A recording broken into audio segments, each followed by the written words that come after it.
Good morning and a very warm welcome to Rajya Sabha TV. You're watching Breakfast News with me, Tina Jha. Let's begin with the top stories first. More than 150 people dead, thousands marooned as heavy rains and floods create havoc in Jammu and Kashmir. Prime Minister Narendra Modi calls floods a national calamity, pledges 1,000 crore aid to Jammu and Kashmir, extends humanitarian assistance to Pakistan-occupied Kashmir. US to lay out offensive plan against Islamic State militants this week. Arab League comes on board to attack the Islamic State. Repeated shelling in eastern Ukraine raises fears of the delicate ceasefire in the region collapsing. And England redeemed some pride, beating India by a whisker in the solo T20 match of the series in Birmingham.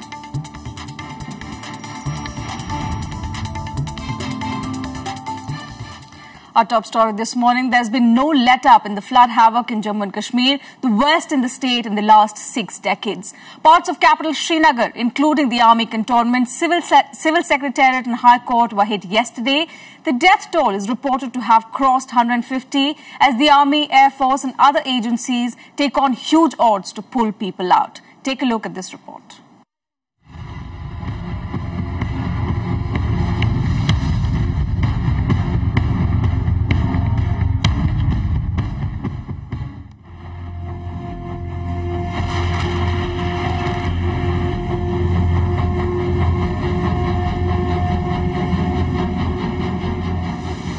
Unprecedented floods caused by uninterrupted heavy downpour for the past 5 days have wreaked havoc in Kashmir Valley, even as floodwaters entered many more residential areas in Srinagar on Sunday.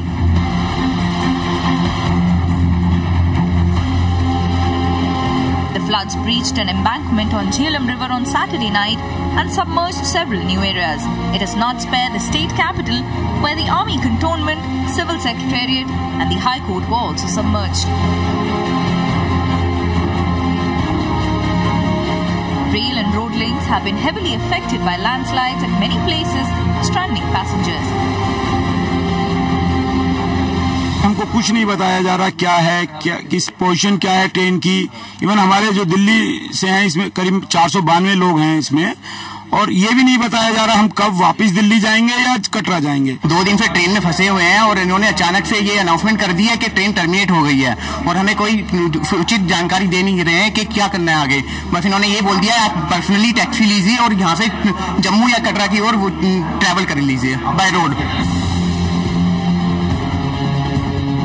Thousands of people have abandoned their homes and livestock and shifted to higher reaches to escape the fury of rising waters.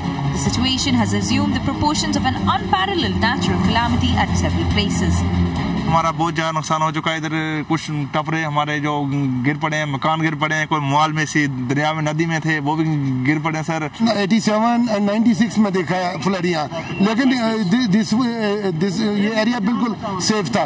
Down dull lake का जो surrounding है वो हुआ था उन दिनों victim, लेकिन आज ये हिस्ट्री में मेरे को लग रहा है my father is near about 80, वो भी बोल रहे हैं I am saying this first time in history. The fury of the floods is hampering the massive rescue operation launched by the army. 11 बजे से हम रेस्क्यू में लगे हुए हैं और इसमें यहाँ पे BSF के बंदे थे और लगभग 80 आदमियों को हमने अभी तक रेस्क्यू कर दिया है और 20 आदमी अभी बाकी हैं। देखिए, नेशनल हाईवे को खुला रखना बहुत जरूरी होता है, लाइन ऑफ कम्युनिकेशन खुला रखना बहुत जरूरी होता है और सेना, हमारा BRTF, ग्रेफ सभी लगे हुए हैं, हमारे JCBs, इंजीनियर रिसोर्सेज सभी लगे हुए हैं और जल्द से जल्द नेशनल हाईवे खुला जाएगा। जम्मू तवी में, निकी तवी वाले एरिया में काफ़ी पानी का जो लेवल है काफ़ी बढ़ गया है, जिसके कारण इस इलाके में जो बॉर्डर के इलाके में थोड़ी सी फ्लड सिचुएशन अराइज हुई है, लेकिन अंडर कंट्रोल है। और अभी हम BSF की तरफ से और साथ में हमारे आर्मी और एयरफोर्स के हेलीकॉप्टर्स की मदद के साथ इनको इवैक्यूएट किया जा रहा है, जिसमें जो आगे की चौकियों में जो BSF के जवान फंसे हुए थे उनको भी निकाला जा रहा है और साथ में जो सिविलियन भी फंसे हुए थे उनको भी निकाला जा रहा है। At least 12,000 people have been rescued from various areas of Jammu by teams of Army and Air Force till now.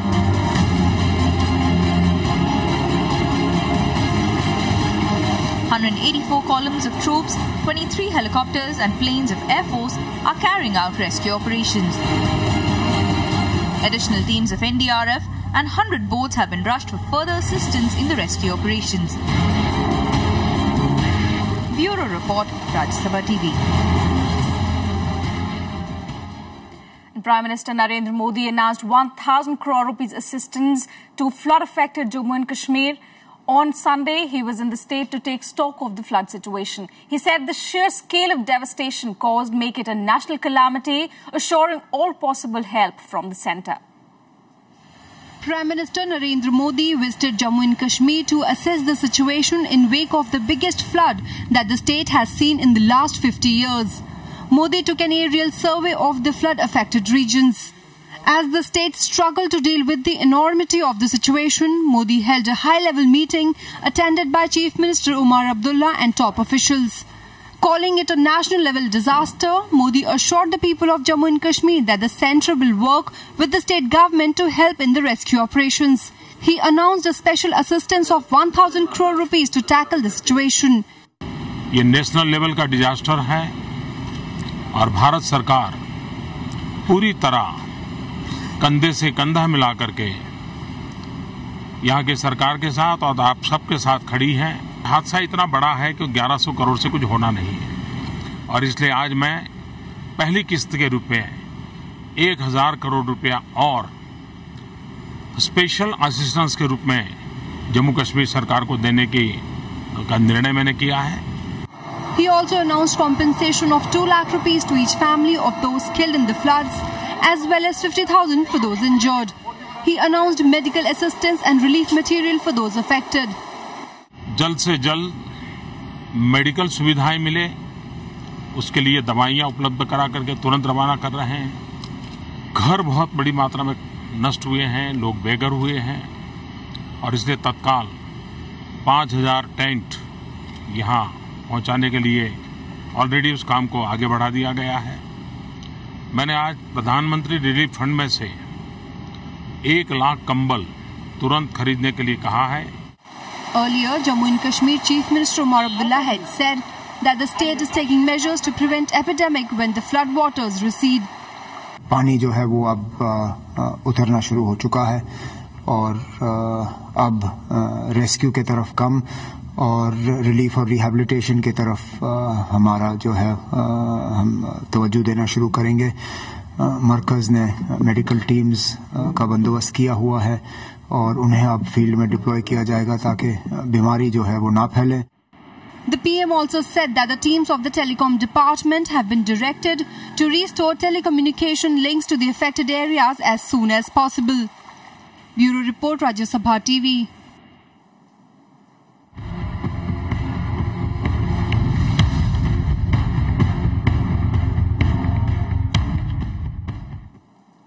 And Prime Minister Narendra Modi has also offered all possible assistance to Pakistan for carrying out relief operations across the border. Close to 170 people have died due to heavy rains and flash floods in Pakistan in the last few days. The floods have damaged thousands of homes and dozens of bridges. Pakistani troops rescued close to 100 people from flood-hit areas of Jhelum, Sarai Alamgir, Sialkot and Khadirabad. The situation could turn worse amid forecast of more rains in the coming days. Bharat सरकार तैयार है, वो जो भी चाहेंगे जब चाहेंगे भारत सरकार पाकिस्तान को भी इस पाक ऑक्युपाइड कश्मीर में इस आपत्ति के कारण जो मुसीबत आई है उसमें मदद करने के लिए हम प्रतिबद्ध हैं और मानवता का ये काम है। All right, we'll slip into a very short break here. On the other side, news from Jerusalem, where Israel police tried to quell massive Palestinian protests. Also, all the updates on Iraq and Ukraine. Do stay tuned to Breakfast News.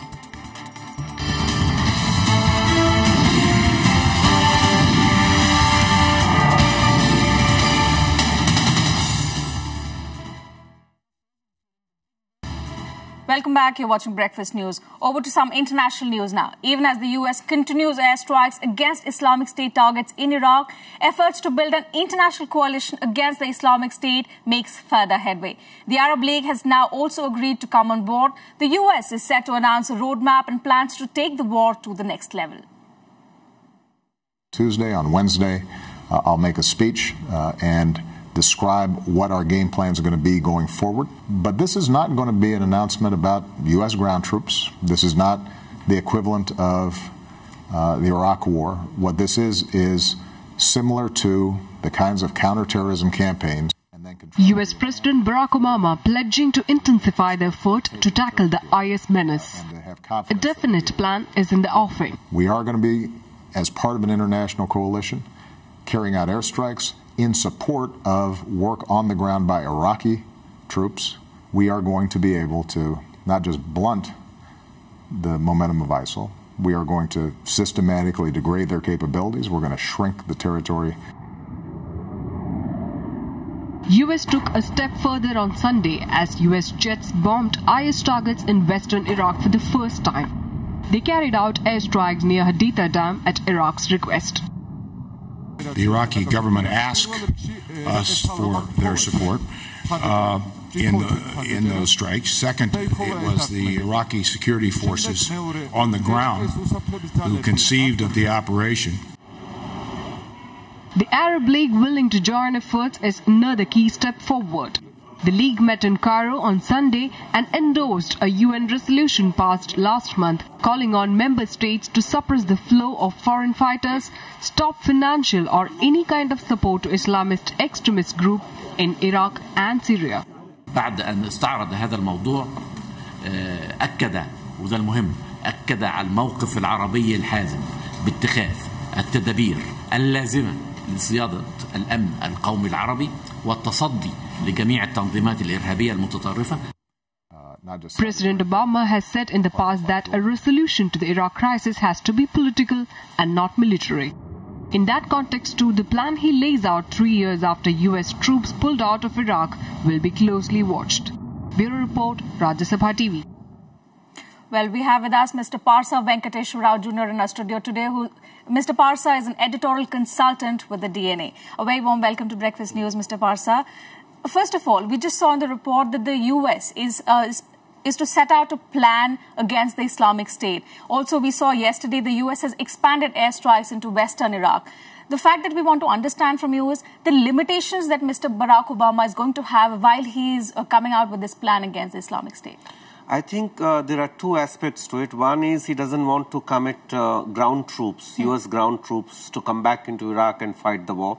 That is why he's emphasized that it will be the Iraqi troops that will be fighting on the ground. And what the US and others would do is to sort of aid them and help them fight the ISIS. The second thing is that perhaps they do not want to enter the Syrian airspace because these ISIS is straddling across the borders, part of Syria and part of Iraq. So that is, I think those are the two issues he has in mind. Exactly. I think that's why in his interview yesterday to the NBC, Barack Obama did not mention what his plan regarding Syria is going to be. Yeah, I think we have heard him say that this is not going to be solved by a military operation and that there is need for a political resolution. I think he means by that they will convince, persuade and pressurize the Iraqi government, which is Shia-dominated, that they have to take on board the Sunni concerns. The Sunnis are a big minority in Iraq. So, unfortunately, the Shia-dominated government has been sort of completely neglecting the Sunni interests and the Sunni areas. And that is what has led strengthened the resentment and the resistance to the government in Baghdad and gave rise to ISIS, partly. I think that has to be solved that way. That is the political solution he has in mind, that Iraq has to accept the way they had accepted the Kurds as part of the Iraq political reality. I think the Sunnis also have to be taken on board and made a part of, that is, it is Sunni, Shia and Kurd combination that constitutes Iraq. Also, by extending airstrikes into western Iraq, don't you think Washington has crossed the line that itself drew? Just weeks ago, Barack Obama said, before Iraq has a new stable government, we are not going to expand our operations. But just yesterday, we saw the US airstrikes entering the Anbar province. I think it is in response to the fact that two of the journalists, freelance journalists who are American, have been killed by ISIS. And the threat that the Islamist government state is going to any extremes and be provocative. And unless the US acts, it will send out a wrong message that here is a state that can threaten the rest of the world. Right. It is more or less as a message, symbolic message, that US and the West would not sit quietly and be passive spectators for a terrorist state operating in that part of the world. Obviously, and with the Arab League coming on board, it's a major boost the Arab to League, the US I think it's a good thing that the Arab League has committed itself, because all these countries, the Arab League countries, the US, let us remember, they have indirectly created this monster called ISIS, because the Americans and the Arab League, to an extent, wanted regime change in Damascus, and Bashar Assad was attacked. But now they realize that it is like a Frankenstein's monster, and the ISIS has turned against them. All right, Mr. Parsa, do stay with us. We'll come back and discuss what's happening in the Ukraine front. Now, the fragile ceasefire in eastern Ukraine seemed to be in danger of breaking down as explosions were reported near Donetsk airport on Sunday. The port city of Mariupol also came under heavy shelling overnight. Here's the latest. After holding for just over 1 day, the ceasefire was repeatedly breached in Ukraine on Sunday. Shelling was audible in Mariupol and in Donetsk, the largest city controlled by Russia-backed separatists. Українські військові у повному обсязі виконують умови перемир'я та припинили вогонь. У той же час за минулу добу в окремих районах спостерігалися обстріли наших блокпостів з боку терористів. On Saturday, Ukrainian President Petro Poroshenko spoke to Russian President Vladimir Putin on phone to discuss ways to make the ceasefire last. The truce and a 12-point peace roadmap were signed at talks in the Belarusian capital Minsk involving Ukraine, Russia, the rebels and the OSCE. At the NATO summit in Wales on Friday, US President Barack Obama said he was hopeful the ceasefire would hold. However, no consensus was taken on what action NATO would take to deter Russia. The EU has also warned of sanctions to come in on Monday, but said they could be suspended if Russia withdraws troops from East Ukraine. I wouldn't expect to see too many details at this point, but I think moving forward, so in January, February, as the defense ministers meet and the foreign ministers meet, we're going to see what exactly the foreign ministers and NATO heads of state mean when they say we're looking to deter Russia. We're implementing a readiness action plan. There's a lot of details, in other words, that still need to be sorted out and will be sorted out in the coming months. Fighting between pro-Russia rebels and Ukrainian government troops has ravaged the Ukrainian economy. It has claimed at least 2,600 civilian lives and left hundreds of thousands homeless. Bureau Report, Rajya Sabha TV. Right, Mr. Parsa, we saw fresh shelling in eastern Ukraine now. Is the two-day-old ceasefire on verge of collapse? No, I think the sporadic breaches of the ceasefire will continue to recur. But it will not be a major breakdown, because I think both sides have realized that it's a no-win situation. The Ukrainian government in Kyiv is aware that it will not be able to recapture the eastern Ukrainian areas unless it comes to an agreement with the Russians. And the Russians, whatever their military prowess, are not in a position to overrun Ukraine, which they could have done, say, in the early 60s and the 70s. The situation has changed. So I think the irritants will occur on the ground level, but they have to work out a long-term solution. The talks will have to go on. The fact that the ceasefire started off on a very shaky note, the pro-Russian rebels didn't want to leave their cause of, having a separate separate Ukraine front.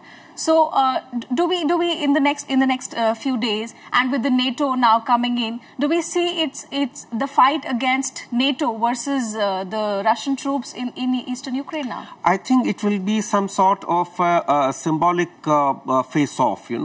The NATO would love to because Ukraine looks very inclined to keep the pressure on the Russians to keep off. The NATO will say that we will intervene, and the Russians cannot back off. They have to say that we will stand up to you. I think these are all mere symbolic threats. Yes, Ukraine is keen to be part of NATO, and that is the crux of the problem.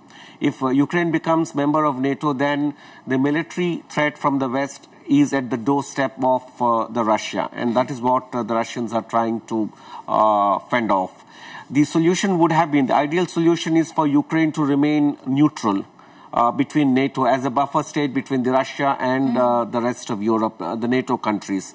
But I'm not sure whether that will happen, because Ukraine would like to say that we have our own sovereign right. If we can become part of the European Union, we can also have the choice, the sovereign right to become part of the military alliance.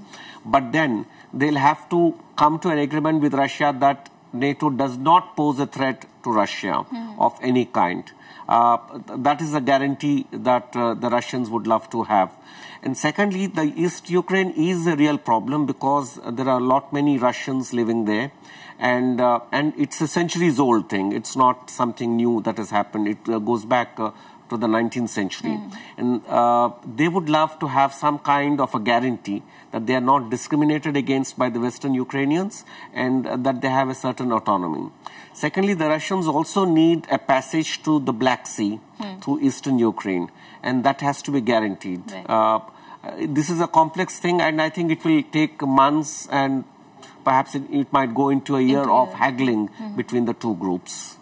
So that whatever you're talking about could be a long-term solution, but as of now, there is no short-term solution. There is no short-term solution, and I think we expect the shelling on both sides to continue, with both sides refraining from accepting that the ceasefire is virtually over.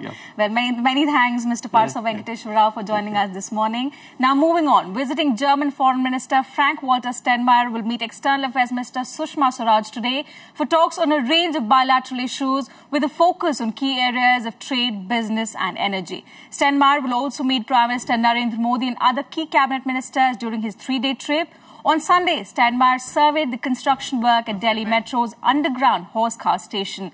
He said he was very impressed by the political will of the centre to complete civic infrastructure in the national capital.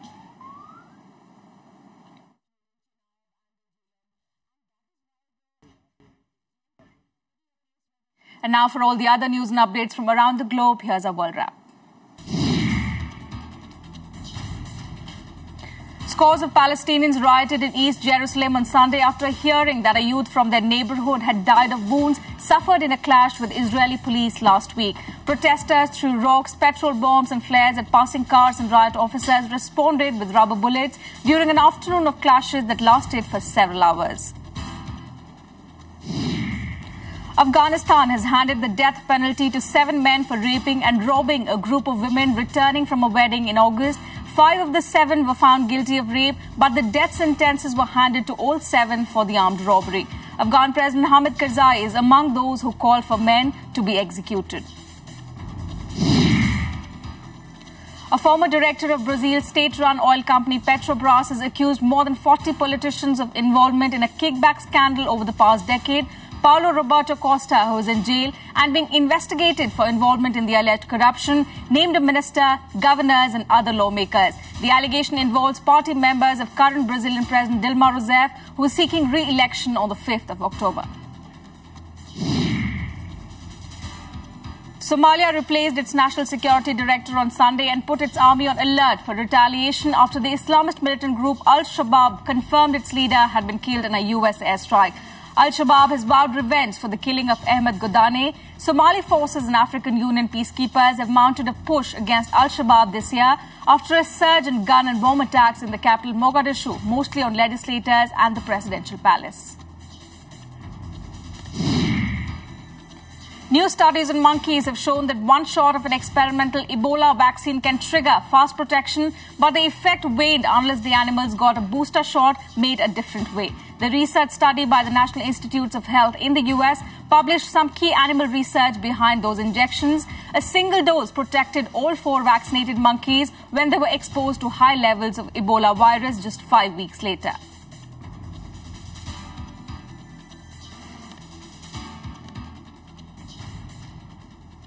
In some sports news, some pride redemption for England as it won the solitary T20 match of the series at Birmingham yesterday. In a thrilling encounter, India fell short by 3 runs, chasing the target of 180 runs.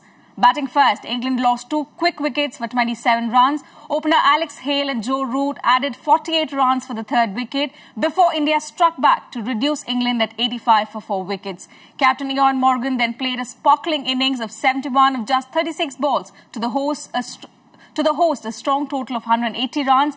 India had a poor start chasing the target with opener Ajinkya Rahane out with just 10 runs on board. However, Virat Kohli returned to form with his first half-century of the tour, taking India closer to the target before departing for 66 runs. The match went down to the wire with India needing to score 17 runs in the final over.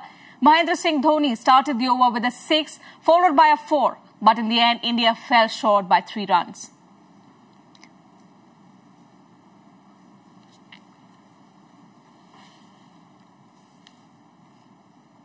And here's all the other sports updates in the Sports Beat. Serena Williams beat Caroline Wozniacki in straight sets to win her 6th US Open and 18th Grand Slam title. The American, ranked #1 in the world, won 6-3, 6-3. After a poor start from both players, Williams steadied herself to take the first set and found something approaching her best form to dominate the second. The victory moved Serena Williams to joint 4th in the all-time list of major winners, alongside Martina Navratilova and Chris Evert. 32-year-old Williams has now won 3 successive titles at the US Open and 18 Grand Slam events in all. Her dominance was such that she won the title without dropping a set or more than 3 games in a single set.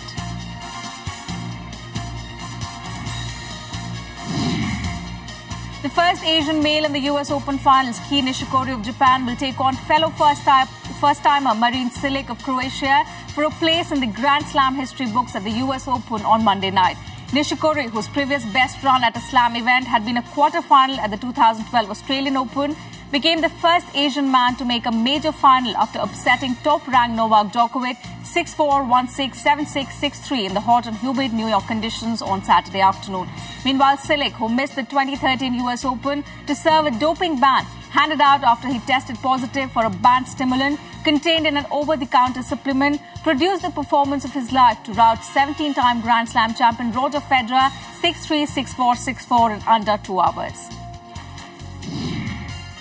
It'll be a US Open final that no one predicted, and the championship match will be the first not to feature the big four of Djokovic, Federer, Rafael Nadal and Andy Murray since Australia in 2005 when Marat Safin beat Leighton Hewitt. Japan's Kei Nishikori and Marin Cilic play the big match tonight.